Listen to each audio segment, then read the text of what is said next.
Magandang gabi sa inyo dyan na mga Kaloys sa Pilipinas. And good morning North America. Ako pala si Kaloy Roy ng bagonglipunan.com. Ayan mga Kaloys, may pag-usapan na naman tayo, di ba? Susuko na ba si BBM mga Kaloys, di ba? Umami na tinatamad na. Okay? So sabi ng mga nalista dapat daw ko kasuhan ng libel, di ba? Understandable naman kasi sa mga karamihan sa mga nonalista vlogger, di ba? Hindi nila nakikita yung statement, di ba? It's a question mark. It's always a question mark. Nagbibigay lang tayo ng reaction at opinion. Pero sa mga nonalista kasi, umaasa na makulong ako, makulong si Maharlika. Well, good luck. Okay? And ito mga Kaloys, may isi-share ako sa inyong video mga Kaloys. Gaya ng kanyang asawa, ito rin si Pangulong Bongbong Marcos ay nahuli rin, di ba? Sa kanyang sinabi. At bigyan natin ng reaction mga Kaloys. Ito mga nalista, parati naman ako nagbibigay ng source. Tapos ano yung argument niyo bakit cyber libel, di ba? Libel na ba ang mag-react, di ba? Libel na ba ang questionin ng prosecutor kung anong ginawa? Diba? Sa bagay, nalista vlogger kayo, diba? Understandable, ensaymada, kasi puro ensaymada, dapat ibang pagkain naman para magka-vitamina, diba? Anyway mga Kaloy, so may tayo mga Kaloy, may katanungan tayo sa ating live survey. Ito, importante talaga to mga Kaloy, na katanungan, dapat masagot nyo to. Okay? Naniniwala ba kayong ang tamad na politiko ay corrupt? At bakit? 90% nagsasabi na oo. 10% naman nagsasabi na hindi. Diyos ko, ito talagang 10% na to halatang nonalista, di ba? So, hello din sa inyo sa mga nonalista, nanonood kayo, nag-aabang kayo. For sure, di ba? Boring ba dun sa ibang yung mga nonalista vloggers at dito nakikigulo, di ba? So, ito mga Kaloys, pakita ko sa inyo yung video. Pero bago dyan mga Kaloys, please do follow me sa aking Twitter at Bagong Lipunan72 and also sa Facebook page Bagong Lipunan 2.0. So kung gusto nyo parating malaman kung may bagong live stream ako, magkakaroon ng live stream at sa Facebook kayo parate, pwede kayo sa Bagong Lipunan 2.0. Magpo-post naman ako in advance. And you can also subscribe na sa ating backup channel ang at Marcos Loyalist. And then sa ating Facebook group, Duterte Bantag. Ayan, marami nagagalit kasi daw, bakit hindi daw Duterte Amy? May reason naman kami sa aming last live stream. So ito mga Kaloys, I know na panood nyo ito, pero ito kasi yung reason para maintindihan natin bakit nagkaganito ang administrasyon ni Pangulong Bongbong Marcos. During the campaign, hindi kasi natin na masyadong nakilatis, 'di ba? Yung magiging tagabulong niya, 'di ba? Or talagang magaling lang talaga siyang magsalita. And alam naman natin bilang loyalista na we are expecting, 'di ba? Na gagayahin niya ang kanyang ama, 'di ba? Tulad dito sa likod ko, 'di ba? Yan yung ama niya. Okay? Kaya naging loyalista tayo. We're expecting a Marcos brand of leadership. And yun na nga, unti-unting nakikita natin, nung nanalo na siya, di ba, nag-umpisa na yung pag-i-echapwera. Na-echapwera na yung mga ibang Marcos vloggers talaga, yung naghirap, na-echapwera na rin yung kanyang kapatid, na-echapwera na rin si Attorney Vic, si Attorney Trixie, yung group chat ng mga OFW na active during campaign ay pinutol na rin, di ba? So, bakit? Isa lang nakikita ko dyan mga Kaloys hindi kasi, alam kasi nila na hindi mamimit yung expectation. Okay?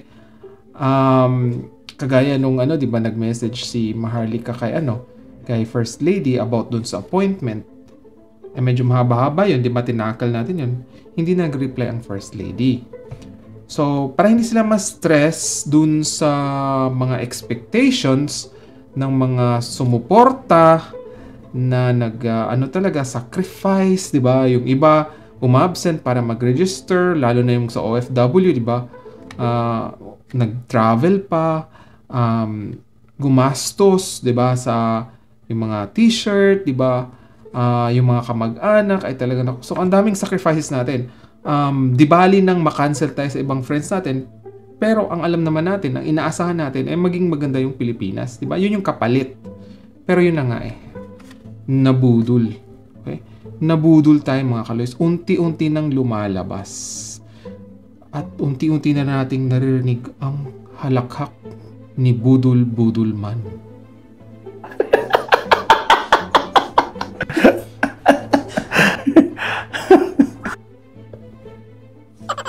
Diba?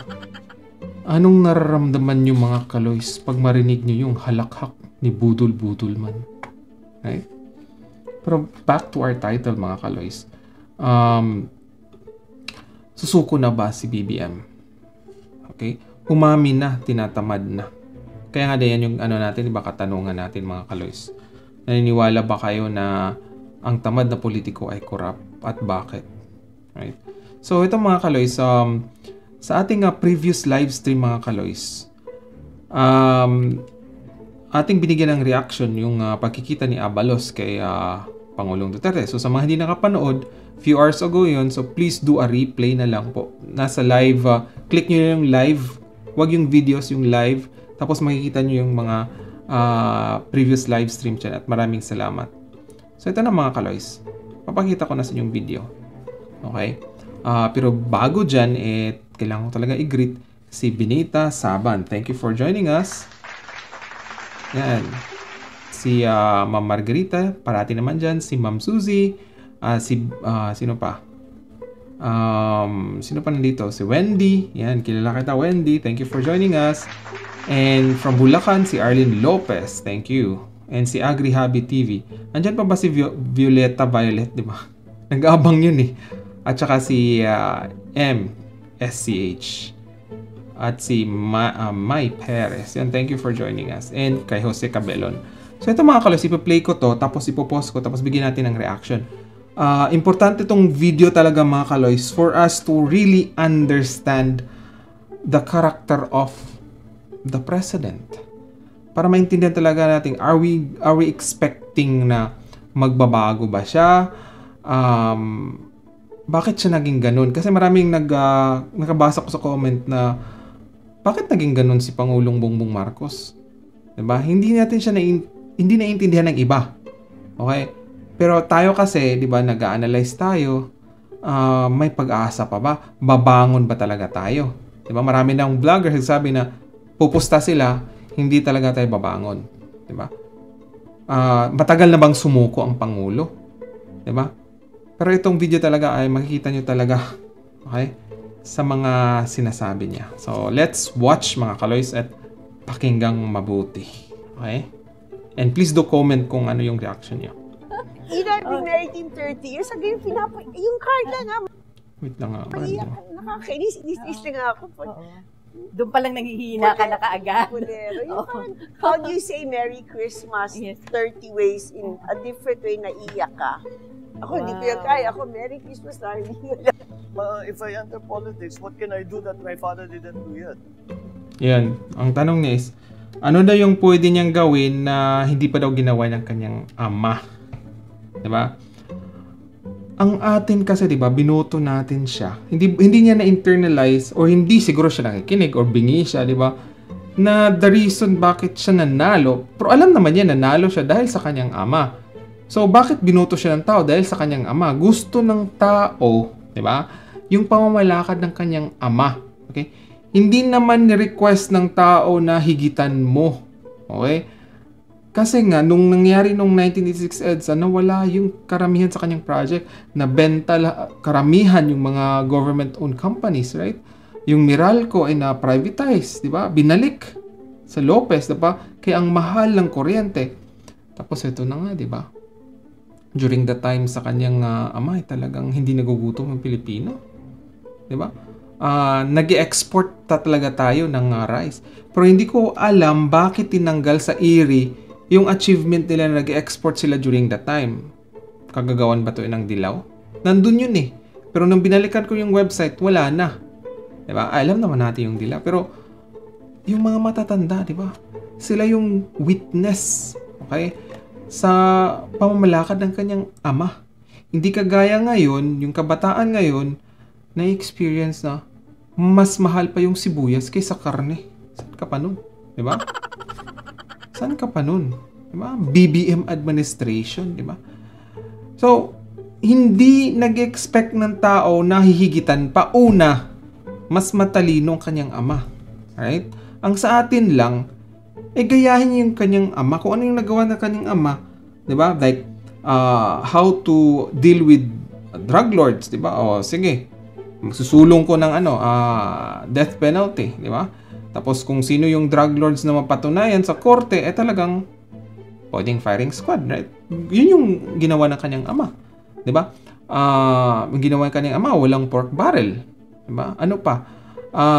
Karamihan sa mga ginawa ng kanyang ama ay nagtatayo ng mga government-owned companies.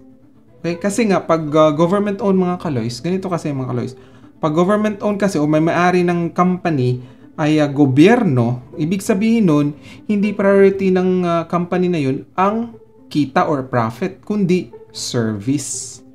Okay? Sino makikinabang? Taong bayan. Okay? Ganun ang kanyang ama. So kung babasahin mo yung mga batas niya, mga nonalista, okay, bago niyo ako sabihin na peke, basahin yung mga batas ni Ferdinand E. Marcos Sr., di ba? Bago kayo magsalita. Okay? Basahin niyo yung batas niya mga kaloys. Makikita mo talaga dun, okay, na kung ano yung purpose ng batas. Yun yung Marcos history, yung mga batas niya kasi nandoon yun eh. Hindi kayang baguhin yun mga dilaw. Mga dilaw, may mga historians, yung mga reporters, basahin yung mga kaloys yung batas niya. Doon mo makikita. Kasi siya ang gumawa ng batas eh. Diba? Ano yung purpose ng batas? In-explain niya doon. Tapos anong gagawin, di ba? Ganun ang kanyang ama. Right? So, let's continue the video mga kaloys. Hindi ko siya malalampasan. I cannot see kung paano ko siya lalampasan. See? Hindi ko alam kung bakit ganun yung mindset ni Pangulong. Before pa to sa election na, hindi pa siya nanalo. Diba? Paano niya malaman? So, kumbaga may nadi-discourage na siya kasi paano kung malalampasan, diba? Hindi naman in-expect ng tao yun, nalalampasan mo, diba? Unang-una, lawyer ang father mo, diba? At pangalawa, yung father mo talaga ay may malasakit. Okay? May malasakit talaga sa taong bayan. Kaya hindi mo talaga siya maigitan. May guide ka na eh. Di ba? Nandyan yung ate mo. Mamas alam pa. Okay? Kaysa kung ano yung alam mo. Di ba? Pero bakit naitsapuera mo siya? Nandyan pa yung mother mo, si First Lady Imelda Marcos. Pwede naman siya maging advisor. Bakit pinili mo yung secret weapon mo na si Gloria, 'di ba? Bakit itong asawa mo ay nangingialam, 'di ba? Pwede naman siya maging first lady, hindi siya nangingialam, 'di ba? Bakit yung asawa mo ay ayaw hingin ang advice ng former first lady, kay Senator Amy, 'di ba? So, kapalan na lang ba? Hindi ba alam ng asawa mo na nanalo ka dahil sa iyong ama? Di ba? Hindi ba niya alam yun? Right? Or masyadong makapalan talaga ang mukha? How will I do better than him? And nakikita ko ang hirap ng buhay ng presidente. Nakikita ko yung father ko. Siyempre lahat ng problema ng buong Pilipinas nasa isip niya, nasa balikat niya, dala niya. So if you're going to take it seriously and be a good president, talagang ang bigat talaga ng Di ba? Nakikita mo yung mga kaloys, yung sinabi niya, if you are going to take it seriously. So ibig sabihin, di ba? Hindi siya serious. Kaya ito yung nangyayari, di ba? Ito yung nangyayari mga kaloys, di ba? Kasi daw, para sa kanya mabigat. Di ba yun yung sinyalis ng yung taong walang, hindi nagbibigay talaga ng effort? Di ba yun yung mga taong mga tamad? Di ba? Kasi sabi niya, if you are going to take it seriously, masyadong mabigat. So, hindi mo talaga siya isiseryosohin, ganon? Diba? Kaya ganito, diba? Ang daming problema tuloy. Parang mas worst pa ang BBM administration kaysa kay Noynoy. Right? Nakakalungkot mga kaloys. Nakakalungkot talaga. Pero galing sa bibigyan niya, makinig kayo mga nonalista. Okay? If you are going to take it seriously, diba? Mabigat talaga. So, ibig sabihin nun, kaya siya ganun, right? Ang bigat ng trabaho. Tapos, it's a thankless job pa. Oo, di ba? It's a thankless job pa. Ibig sabihin daw dun, kayong mga loyalista ay hindi marunong magpasalamat. Di ba? Kayong mga Pilipino, kayong voters ay hindi kayo marunong magpasalamat. So, in-expect na niya. So, magkakaroon ka ba ng motivation to do a thing kung alam mong hindi ka naman pasasalamatan? Diba?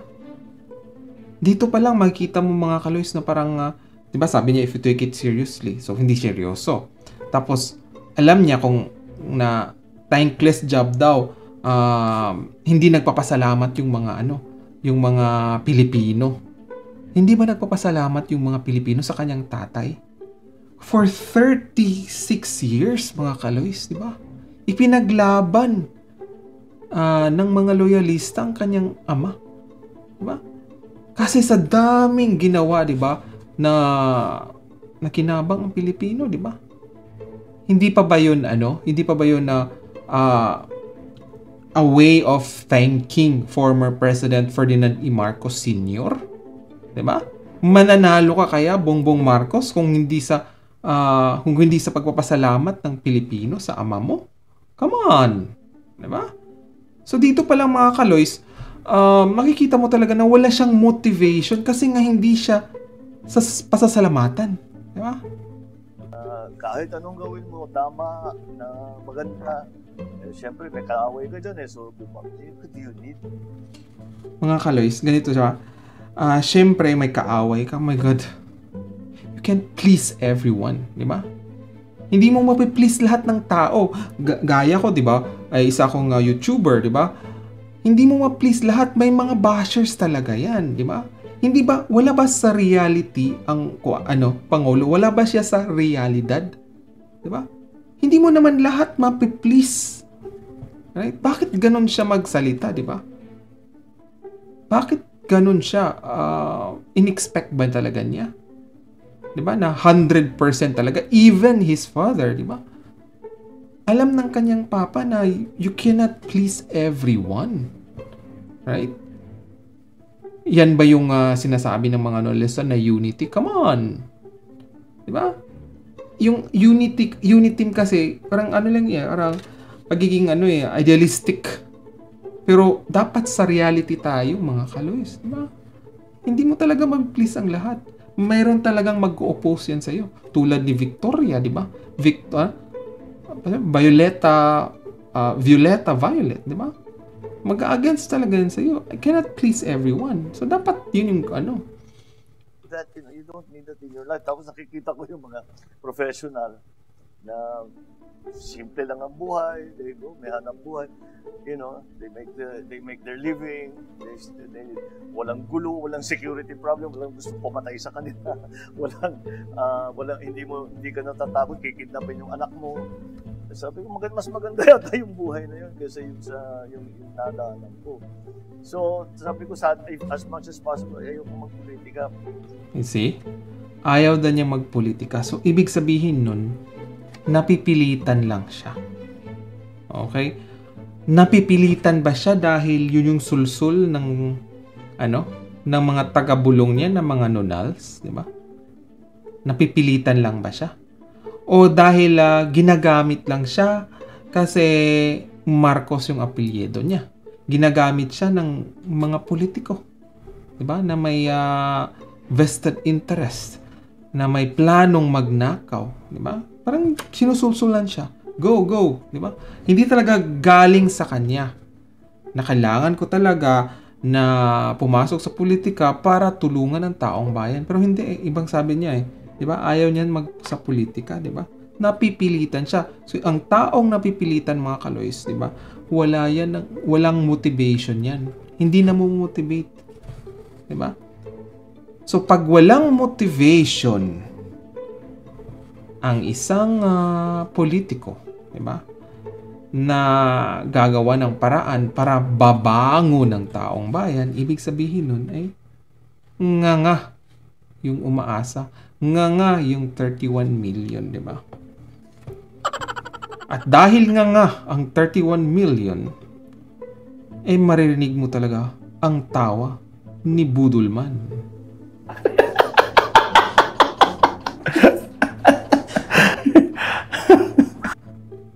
Di ba? So kaya nga sabi ko sa inyo, mga kaloys, gusto niyo bang antayin pa to for another 5.5 years? Na ganitong leader na wala palang motivation. Kaya nagkakaganito, di ba? Nagkakagulo ang PNP, nagkakagulo ang AFP. Di ba? Yung mga appointees niya ay 76% dilawan, di ba? Ito ba? Babangon ba tayo? Antayin ba natin na yung sibuyas ay mas mahal pa sa gold? Diba? Antayin ba natin yan?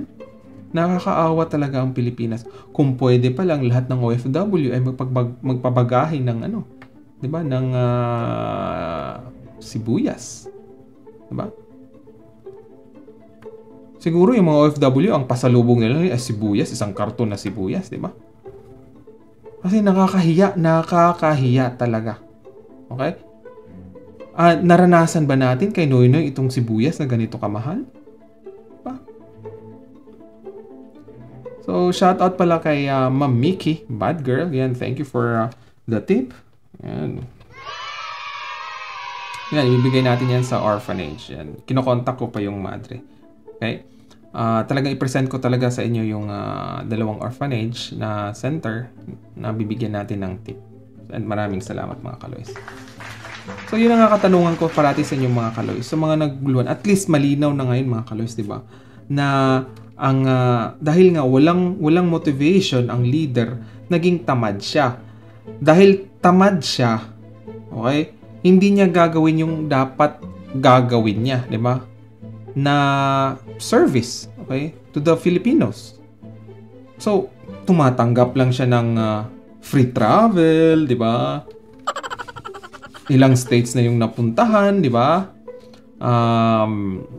Kasama yung mga alalay na wala namang gagawin din, di ba? Puro gastos, di ba? So, wala siyang motivation. So, it's already a form of corruption, di ba? Ang politiko kasi na tamad ay corrupt talaga na yan. Hindi man sabihin natin na corrupt na nagnakaw siya ng pera, pero syempre, tumatanggap siya ng sahod galing sa bayan pero hindi niya ginagawa, hindi niya sinusiklian, okay? Suklian ng serbisyo, di ba? Yung ibinbayad ng taxpayers. So, corrupt din siya, di ba? O, sige nga, nalista, paano niyo yan, ipapalusot. Di ba? Kaya nga sabi ko nga sa inyo, mga kaloys, there is always plan B. Nabudol na tayo, 'di ba? Narinig na natin ang halakhak ng isang budulman.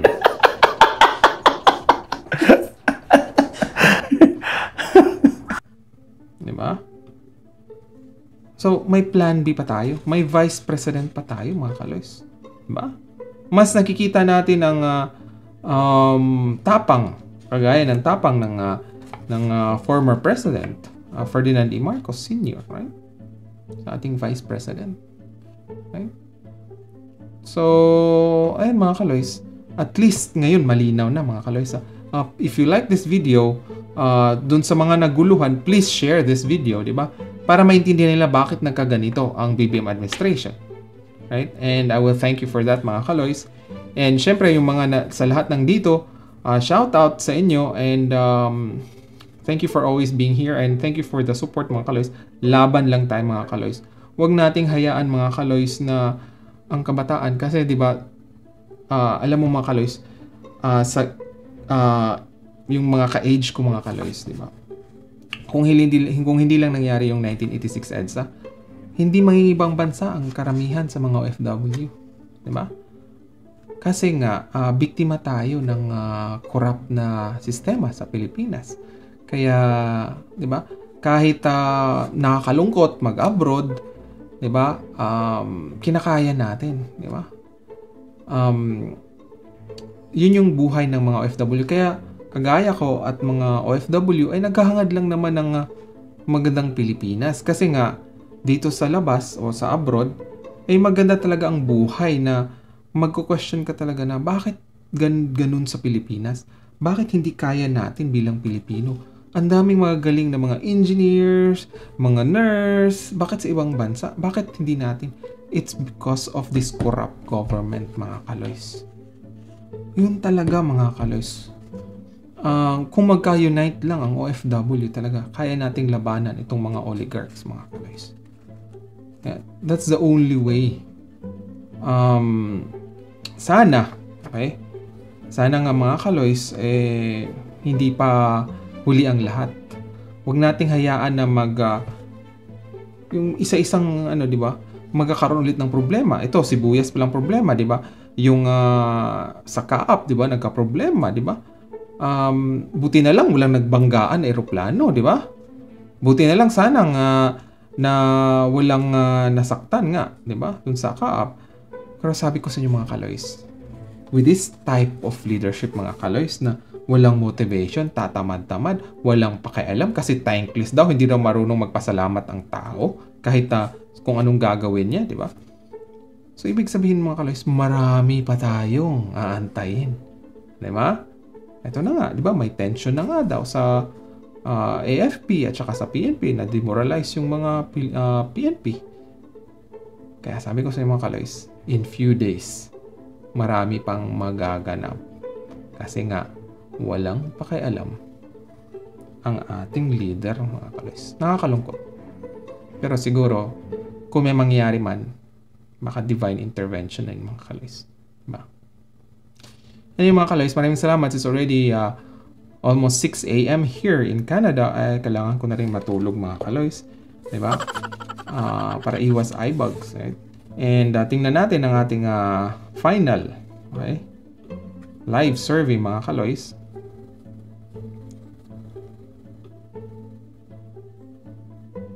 So, ang katanungan natin ay, naniniwala ba kayo?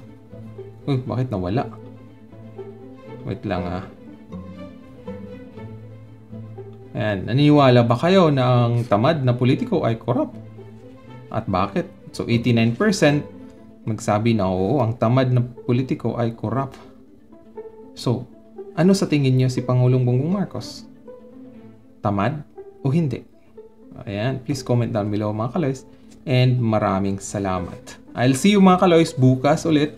Okay, I hope you will keep on sharing my video. And ako at ang mga OFW talaga ay naghahangad lang naman ng magandang Pilipinas. Kaya Marcos pa rin. God bless, mga kaloys, and maraming salamat. Thank you for watching our videos. Please don't forget to click the subscribe button and the bell notification icon so you will be notified of our latest videos. And please do like and share all our videos. Maraming salamat po. And for more information, you can visit our website at bagonglipunan.com. You can also follow us on Twitter and TikTok at bagonglipunan72. And just a note, our Facebook page has been censored by the yellow fact checkers. That's why you can't see most of our posts on your news feeds. So for updates, directly visit our Facebook page, facebook.com/bagonglipunan72. And please do like all our posts and share them. And please join our Marcos Loyalist organization at marcosloyalist.org. Let's make Philippines great again. Marcos pa rin.